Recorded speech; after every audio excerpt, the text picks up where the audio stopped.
Hello, everybody. Welcome to another edition of Meet the Candidates. I'm David Thomas here on Shelbyville Now. And across from me is Mr. Drew Hooker. Drew, it's good to have you sit down with us. Appreciate the time. I always enjoy coming and speaking with you. Yeah. Drew is a candidate for District 1. He's an incumbent for Bedford County Commissioner. And Drew, we'll just jump right into it. And by the way, this is for voter education, so everybody will get to know the candidates. And that's its only purpose. And we have 5 questions that we ask everybody. Drew, I'll just start by asking the first one, or actually it's not a question. It's just allowing you to tell us a little bit about yourself, your background, what you do for a living, and of course about your past 4 years, and then about your political affiliation, so forth. Yeah. Of course, married, got 3 kids, have a little small farm out in Bell Buckle. So I'm currently the vice president of operations at a statewide ambulance service, Vital Medical Transport. And we handle mostly interfacility non-emergency transport, but we do probably around, we have about 50 ambulances across the state and all the major metropolitans, and really have done that. And then again, being the incumbent, I kind of come in at this a little different than a lot of people coming in as candidates. I come in with a little experience and a little bit of and a record, and I think that's what I'm really spending a lot of time talking about right now, is kind of what we've done over the last 4 years, both positively and negatively. And so I think that we've had a lot of really important things come up over the last 4 years. I think we've talked a lot about infrastructure. We've talked a lot about our growth. Talked about specifically our wastewater. That's been the big topic here lately. And the one thing that I always try to do, and I've always tried to focus on, is what do the people of District 1 want? And I think that is the number one most important thing about my term is I believe that I've showed that, I will listen to the people. And even when I disagree with them, I'm still going to go vote the way that they want me to vote. And, and I think that's extremely important. But, I think that we've had a lot of really important things over the last 4 years. And I think we continue to have important things as we move forward. So your political affiliation.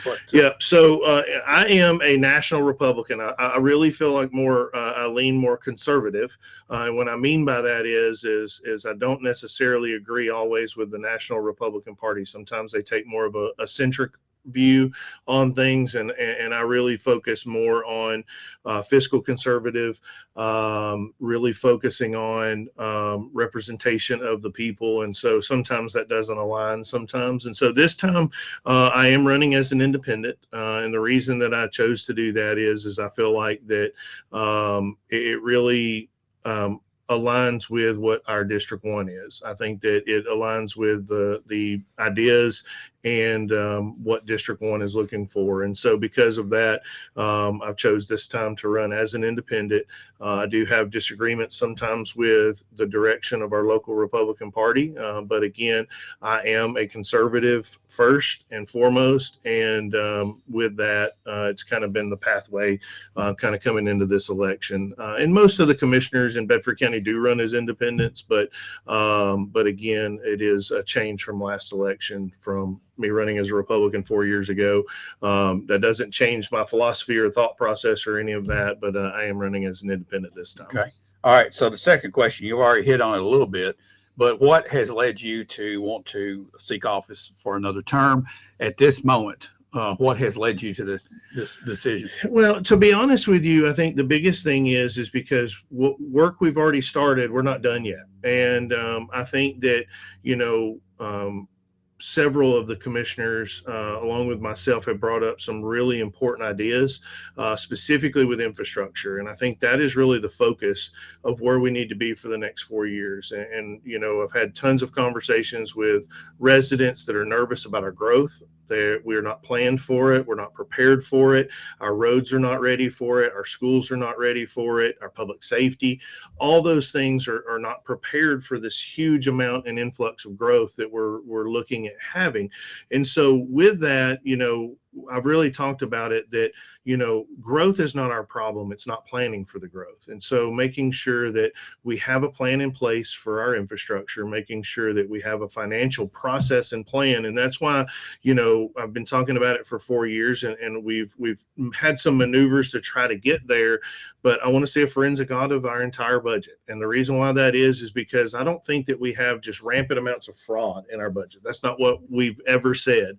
What I think we have is I think we overspend in some places, we underspend in others, and the other thing is we do not really have consistent conversations about infrastructure. We may talk about one little piece of it, and we do that, but the one thing that I think stood out in the last 4 years is every time we put together a task force, every time that we put together a group of people with experts in the room, we were able to move the needle towards a positive outcome. The unfortunate part is on a lot of things over the last 4 years, we've really spent a lot of time trying to push things through so fast that we've not slowed down and actually look, do we need it? Is it cost effective to be able to do it? And are there more important things that we need to be focused on? And so I think that, Commissioner Maddox and Councilmember Blevins has opened up this new task force on the senior citizens tax freeze. I'm learning more about it, how it's going to impact us in the future, but I am extremely supportive of that because I think that our senior citizens have paid in tremendously over the many years that they've put into the property tax system.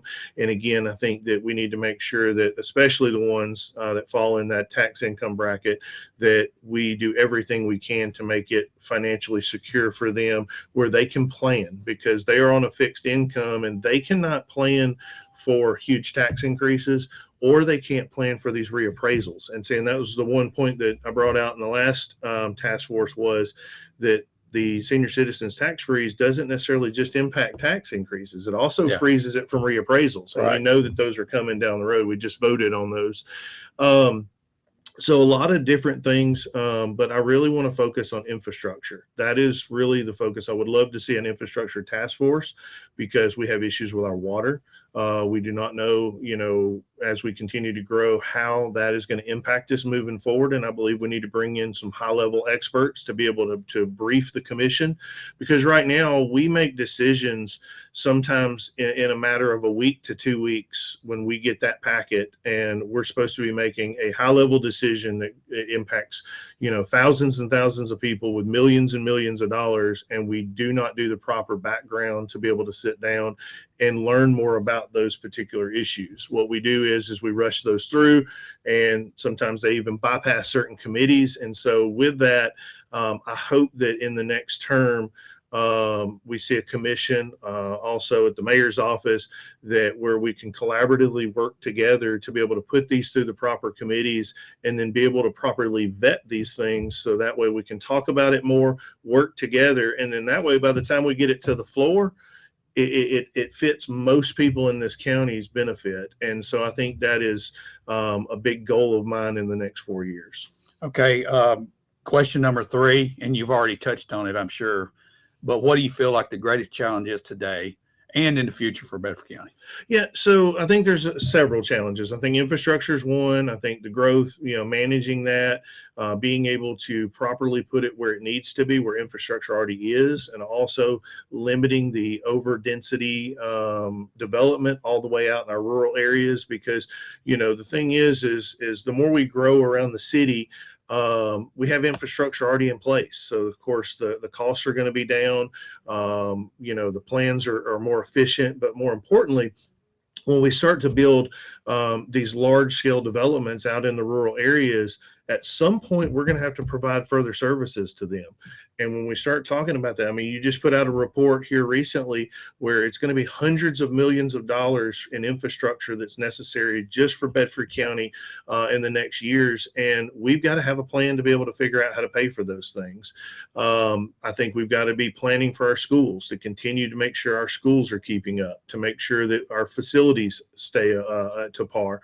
One of the things I am supporting, because I feel like that a lot of the facilities are getting there is I want to support the school board into moving forward with their master plans at both Community and Cascade, because I think that they've had some really nice, especially on the athletic side. A lot of those facilities have been allowed to kind of get either not up to par or not efficient. And so with that, that's one thing that I'm supportive of as they move forward, is finding ways to be able to incorporate those type items. And that's one huge thing out in Cascade that I keep hearing from the constituents. I keep hearing from parents of some of the players, is that they want to see those facilities upgraded to at least equal to the 3A schools that we're competing against. And I think it's extremely important that those are moving towards that. We've been very blessed at Shelbyville Central to be able to have those upgrades, but Cascade and Community has not necessarily stayed up with where they need to. And so I think that's one thing that I want to see the school board focus on over the next 4 years. So, okay. Next question. What is your number one favorite thing about Bedford County? I talk about it a lot. I love the rural environment. I've lived in Murfreesboro. When I went to college, I was there for several years.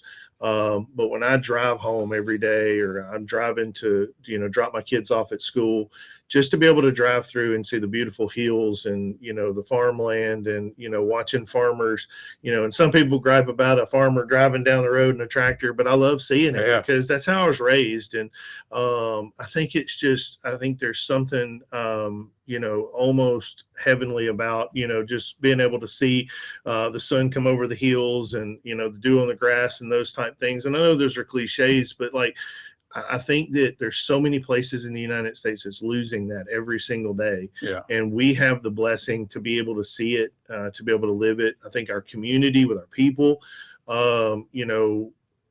that's the one thing, I talked to, other commissioners about, I got these calls or I got these calls, and, and some people don't necessarily get as many calls as myself and Commissioner Maddox does out in District 1. But that's one thing I love about District 1 is when there's something that the people of Bedford County or people of District 1 support, they're going to call us and say, hey, we want you to support this. And when there's something that they want us to push against, they call us and let us know. And, we've had several issues over the last 4 years that, I've probably received 30, 40, 50 calls on certain object or certain things that we voted on.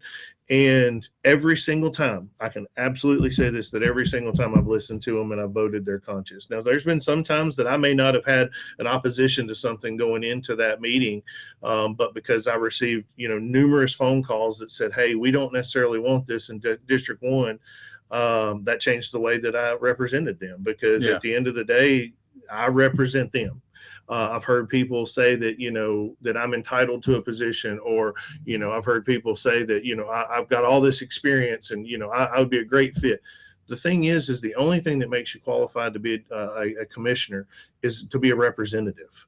And that's it. That is that the people believe in you, that you're going to go to the commission, you're going to sit there and you're going to represent their beliefs and their needs, not your own thoughts, your own processes, because I think that's where it gets lost. Unfortunately, we look at Washington and they're supposed to be our representatives. They get up there and they do their own thing.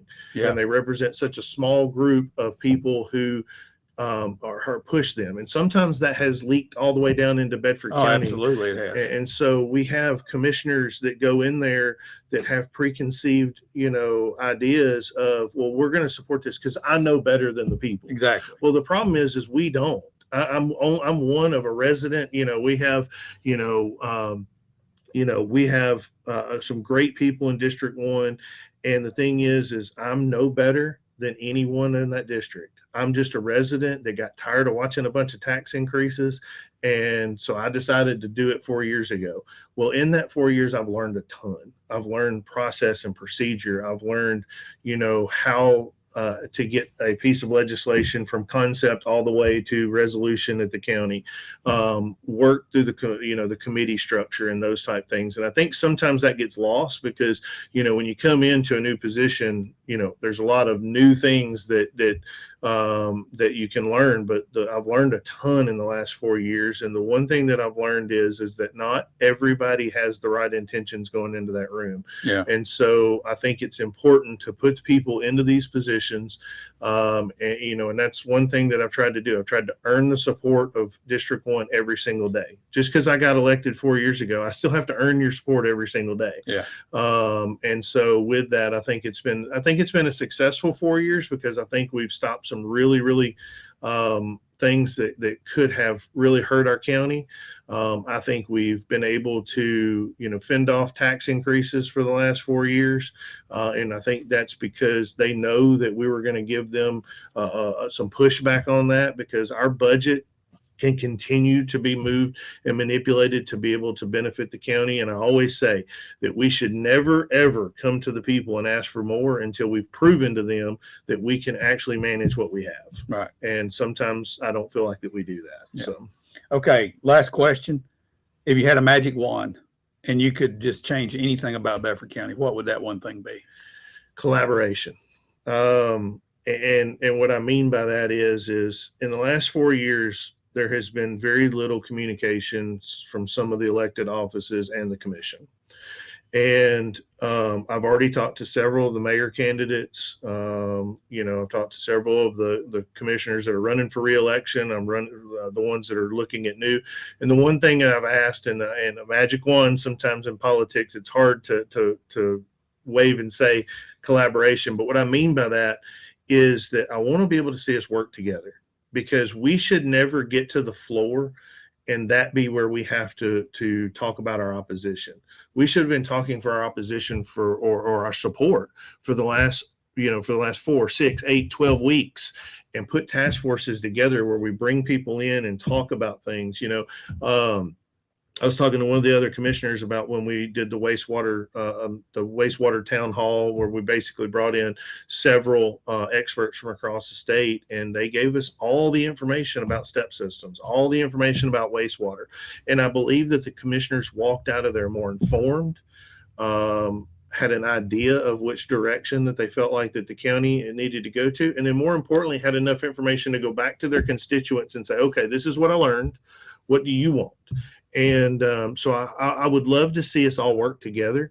And like I said, I reached out to a couple of the mayor candidates, and one of the things that we all agreed on was that whenever we have something come up that's a large scale vote, that we will talk about it. We'll sit down, we'll look at those things and be able to say, okay, these are what I can support and this is what I'm not. Most legislation, we're about 85%.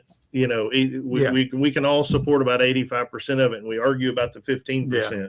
Well, the thing is we shouldn't argue when we get to the floor. We should argue, or we should have that conversation long before that to say, okay, well, if you change this or change this wording, then we can support it. And, I think that would really benefit Bedford County, because sometimes politics can get very ugly. And I hate that, because, at the end of the day, our number one goal is to represent the people. And because of that, I want to be able to be more collaborative. I want to work with all 18 commissioners. I want to work with all the elected officials, all the department heads, to be able to best be able to provide and take care of these residents. But more importantly, I want to all get together and put a plan moving forward to how we can prepare for the next 4 years, the next 8 years, the next 50 years. Right. Because we've got some big challenges ahead with infrastructure primarily, that we need to all work together to be able to come up with a plan and solution that's best for the people of Bedford County. Okay. Now is the time where I just give you the mic and just say, Drew Hooker, what is it you would like to say to the voters out there, to your constituents, and to those potential new voters that are coming to the table? Well, number one, if you've not met me, I want to come meet you. I want to come sit down with you. I want to talk to you. I want to hear what you have to say. I want to hear what your needs are. Because again, I've said it a bunch. I think that my job is to be a representative. If you've not had the ability to, come meet with me, just give me a call. I'm going to be putting out several things all over Facebook. I'm going to be doing that. And that is not necessarily to campaign. It's to learn from the people. I want to be able to gain more information. How can I better represent? Because no matter what happens in the election, I'm still representing the people until August. And I need to make sure that I'm continuing to build, I'm continuing to learn, and continuing to do the things that best impacts and benefits District 1. But the one thing is I always will stand up for the people. I will always do that. I don't, I make decisions based on what I hear from the people. And then again, my voting record has proven that. I think that's an important thing, because there's a lot of people that can make a lot of promises and say, hey, this is what I'm going to do. I hope people look back at what I've done over the last 4 years and say, hey, he fought for us and he did those things. I think it was, one of the big things that I talk about is the beer rule. When they talked about moving the beer rule, we were at 1,000 feet down to 0 feet. And, everybody in Bell Buckle and everybody in War Trace all said, we do not want to see a bar directly across from Cascade School. And we were lucky enough to go in there and push back on that and say, look, we're not against business, but we also cannot risk our kids. And, those should never be up for debate. We should never put our kids, our faith communities, in any type of bind over politics. And that's what we almost got to. And so those are just a lot of really good things that I think has happened. But I ask anybody, if you don't know me, if you've not heard from me directly, please call me. I would love to spend some time. All my contact information is on the county website. I put it out in all my campaign stuff. But more importantly, I want to meet you. I want to talk to you. I want to be able to explain who I am as a person. But more importantly, I want to find out from the voters exactly what they want, what they need, and how I can best represent them. Okay. Drew Hooker, everybody. Candidate for Commissioner, District 1. Incumbent. Thanks for sitting down with us. Thank you so much. And I appreciate you doing this. This is important. And I think you do a lot of really good things here at Shelbyville now. And I think that probably the most important thing is you give the voters their ability to see all the different candidates. And I think it's important. I think there's been a lot of growth, population growth in District 1 since you ran before. There's a lot of new people. Mm-hmm. So it's good opportunity for them to get to know you. Thanks for watching, everybody. We'll be back again real soon with another edition of Meet the Candidates.